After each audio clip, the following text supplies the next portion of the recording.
When researchers are conducting a statistical study, it's fairly common for them to have an idea of what they want their margin of error to be when constructing an interval estimate for an unknown population value.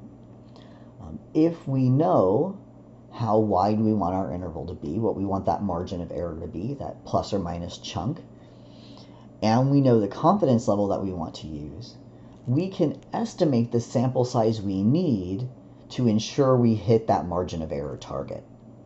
To do this, we're going to use the margin of error portion of the confidence interval formulas.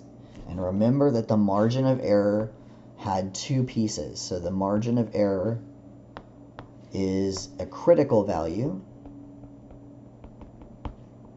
based on the distribution we're using times the standard error of the sample statistic. So we're going to be using those formulas. So we'll start with the mean. For a mean where the standard deviation for the population is known, our margin of error is going to be a z star times sigma over the square root of n. And for a mean when the standard deviation of the population is not known, instead of a z critical value, we now have a t critical value, and in place of sigma we have to use the sample standard deviation, Sx, over the square root of n. For proportions, we saw that the margin of error, the tail of that confidence interval, was a z critical value times the square root of p hat times 1 minus p hat over n.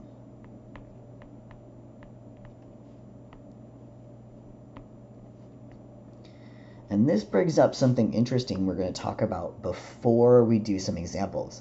You'll notice when we look, I don't need anything other than sample size here, and that's what I'm going to solve for. I'll have all these other missing pieces. In this case, I need an estimate here.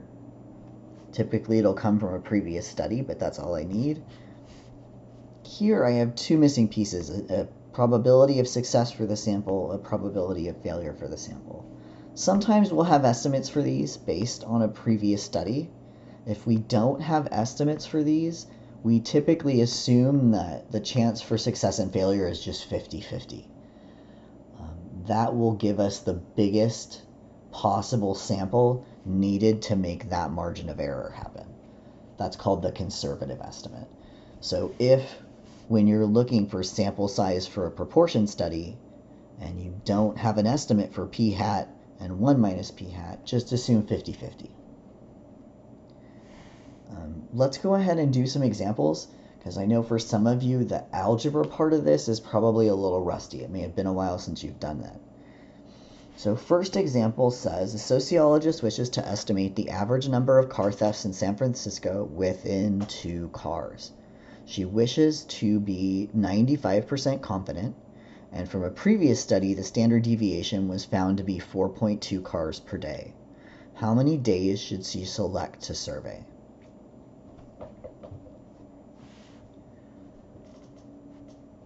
So reading that, it says, how many days should she select to survey?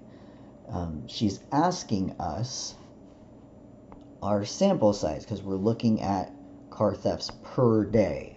So we're sampling on days. So I know that I am looking for n, my sample size. I know that she wants to estimate the average number of car thefts. So I'm estimating for a mean. It says estimate the average number of car thefts. I know that the margin of error is 2 cars, within 2 cars, plus or minus 2. I know she wants to be 95% confident, 0.95 for a confidence level. And I know from a previous study our standard deviation sigma is 4.2 cars per day. And since I have sigma, I know that I am going to be using a z star. And I'm going to go ahead and use that now. I know to find z star, I go inverse norm, second bars, option 3. I put in my area 0.95, that's my critical value, or critical level rather. I want center area, I go down paste, and 1.96. We've seen that in a previous problem. So I'm going to go ahead and grab the formula for the margin of error for the estimate for a mean when sigma is given. I come up here, that's this case here. So I'm going to go ahead and grab that formula. ME equals Z star times sigma over square root of n, and I'm going to substitute in everything I know. So I know ME is 2, Z star is 1.96, sigma is 4.2, square root of n. And I'm going to do some algebra. I want to solve for n is in the bottom of a fraction. That makes me unhappy. So I know to undo division, I can multiply both sides by the same thing. So I'm going to multiply both sides by the square root of n. That's going to get that out of the bottom. So I get square root of n times 2 equals 1.96 times 4.2. Yay. I want to get n by itself. I got to get rid of the 2. So I'm going to divide both sides by 2. So divide by 2, divide by 2. Those guys are going to cancel. So square root of n equals 1.96 times 4.2 divided by 2. And then I know in order to undo a square root, I need to square both sides.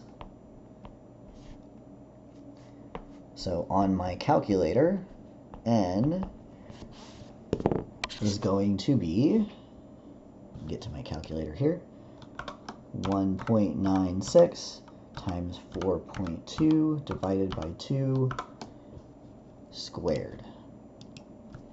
And we get 16.94 something something.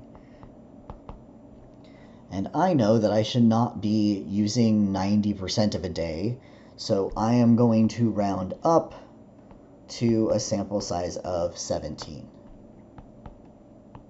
They should use 17 days to survey in order to ensure they have a margin of error no bigger than 2. Please note that sample size, if I have a decimal, always gets rounded up.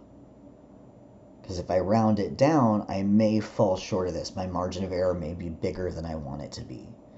This is the cap. I should have a margin of error no bigger than this, so I want to be overly cautious. It's always better to have a bigger sample size than a smaller sample size. Always round the sample size up. We're going to do one more.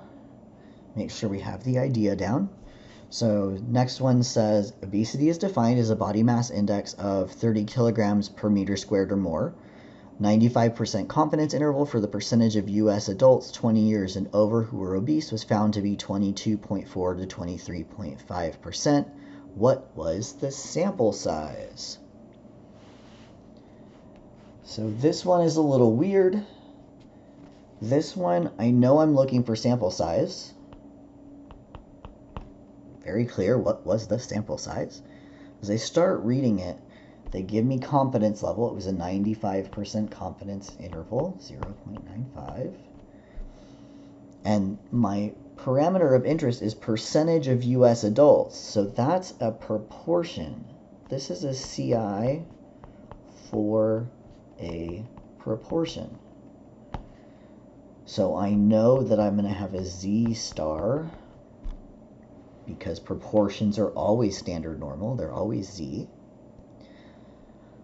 And then I'm actually given the confidence interval. They tell me that the confidence interval is 22.4% to 23.5%. They've given me the confidence interval. I'm going to use that to figure out both my p-hat and my margin of error. I know that my p hat should be halfway between those two values. So very first thing is I know my p hat is going to be 22.4 plus 23.5 over 2. It's going to be the number halfway between. So we're going to grab our calculator and figure that out. Whoop.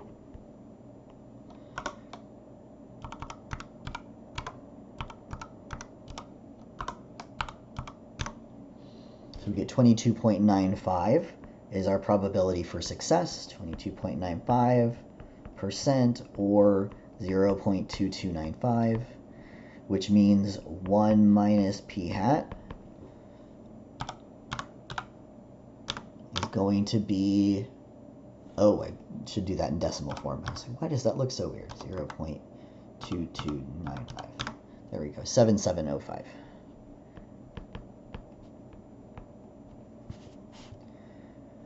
I also know that this interval here is this number plus or minus the margin of error. So I have a margin of error from lower edge to middle, and then another margin of error from the middle to the upper edge, which means this whole distance is 2 margins of error. My margin of error should be half that distance.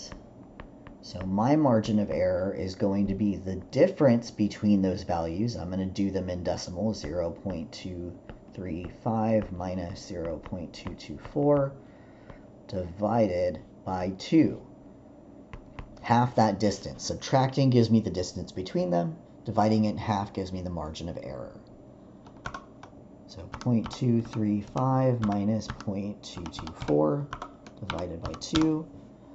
So I get a margin of error that was 0.0055. I know my z star back at the top is 1.96. That's from the previous problem, which was also a z star 4.95. So that's given. We're going to do this same process. Start with our margin of error formula. So margin of error, and then we're doing for proportion. So if I go back up, my proportion formula is here. So z star times the square root of p hat 1 minus p hat all over n. So margin of error is 0.0055, 1.96 times the square root of 0.7, oops, p hat was 2295 times 1 minus p hat was 0.7705 all over square root of n.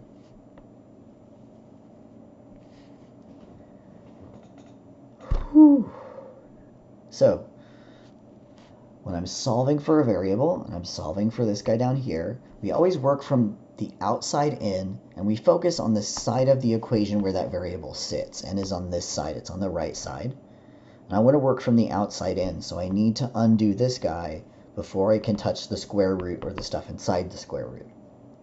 And I know that this is multiplication, critical value times standard error. So I'm going to divide both sides by 1.96.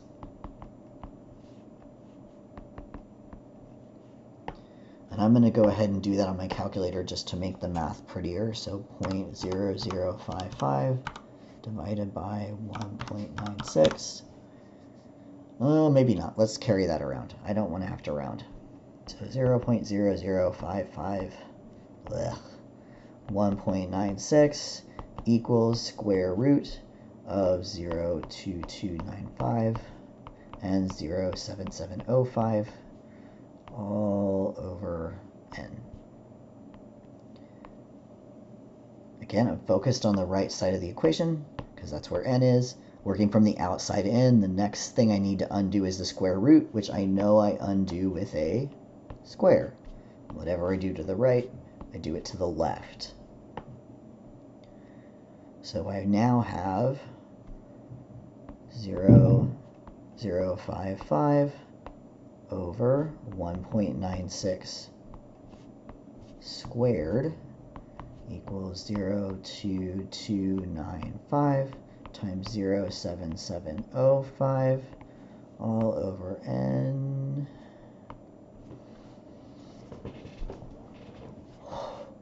Two more steps, and they are steps we're now familiar with. So I know I want to get n out of the bottom of the fraction, and I know fraction is division. The opposite of division is multiplication. So I'm going to multiply by n on both sides. So I get n times 0.055 over 1.96 squared equals 0.2295 times 0.7705.